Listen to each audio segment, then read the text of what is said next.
Welcome to the town of Rivermore. Your first time here? Well then, it seems I'll need to fill you in on things. Let's see, where to begin? Rivermore was once a far more beautiful village, center of trade and culture in these the mountains of Cliffhaven. But as kings and their paramours are seldom satisfied with the opulence of royal life, violence and destruction followed soon after. The war was devastating. Invaders from across the seas sacked the capital city of Hollow's Keep and stole the ancient artifacts of the kingdom of Silverdale. Our entire history wiped clean in the blink of an eye. Rivermore was spared from the fighting, but dependent on commerce from Hollow's Keep, the village never quite recovered. What was once a bustling township is now little more than a brief stop for travelers to rest their weary legs. This is Hadrick, Constable of Rivermore. He keeps the peace, in case the other two locals start misbehaving. Yes, there are a mere 3 residents left in Rivermore. Not quite the metropolis it once was. Oh, nice to see a new face in Rivermore, said Hadrick. We don't get many visitors these days. Do you plan to stay the night? Hadrick was terribly busy. You see, every township in the kingdom is required to pay tribute by the full moon. A portion of all the town's income and resources go to the king. But with such little trade in Rivermore, the tribute is becoming increasingly difficult to afford. I normally go out in the afternoon in search of materials to help pay our tribute to the king. But I must fix this fence to keep the wolves out. We've lost 3 loaves of bread and as many nights to those greedy scavengers. Hadrick had a glint in his eye as he stared you up and down. Do you think perhaps you could go out for me? I could offer a hot meal for the help. Well, seems Hadrick is pawning his chores off on you. All right then, let's see that you get to it.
This would be Winifred, Hadrick's 3rd cousin, twice removed on his mother's side.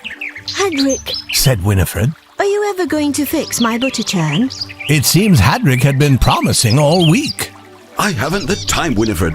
I've only just now fixed the fence to keep the wolves out, and our tribute is nearly due. As Hadrick turned to greet you, he spotted the strange rune protruding from your satchel. What have you got there? Winifred eyed the object with a confused stare. That's a funny-looking rock. It's not a rock. It seems to be some sort of rune. Hadrick took the rune and looked it over. You found this up in the mountains? I can't say I've ever seen anything like it. We should send it to the scribes in Hollow's Keep for identification. I'll prepare a hawk to deliver it, said Winifred. Whatever it is, I hope it's worth something. Might help pay our tribute this month.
Hadrick, our hawk, has just returned from Hollow's Keep. I believe the scribes have responded about that stone we sent. Oh yes, let's have a look then. Hadrick unrolled the scroll brought in by the hawk and began reading. Let's see. It seems that the scribes have identified the item. It's a chronicle rune. A chronicle rune? Said Winifred. Aren't those the ancient historical records of the kingdom? I thought they were all stolen during the Great War. They were. Hadrick showed Winifred the letter. Look, it's the king's own seal. He's made a special request that we search for more of the runes and return them to Hollow's Keep. In exchange, he agrees to offer funds to help us restore Rivermore. This was quite the news. The chronicle runes were thought to be lost to time. A curiosity indeed.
Oh, hello. Have we met? I'm dreadful with faces, but you don't look familiar. Caius had just returned from a hunting trip. Caius, how was the hunt? I won't sugarcoat it, Hedrick. I've had better. Caius was picking prickly pines out of his foot when Winifred appeared from around a corner. Caius, I didn't hear you arrive. What a wonderful surprise. Oh, my dear Lady Winifred, said Caius nervously as he held back a smile. You could cut the romantic tension in the air with a butter knife. what a beautiful morning, wouldn't you say? Hadrick had little patience for idle flirtation that didn't involve him. Caius, we've had quite the development since you've been gone. Come and have a cup of tea and I'll fill you in on everything.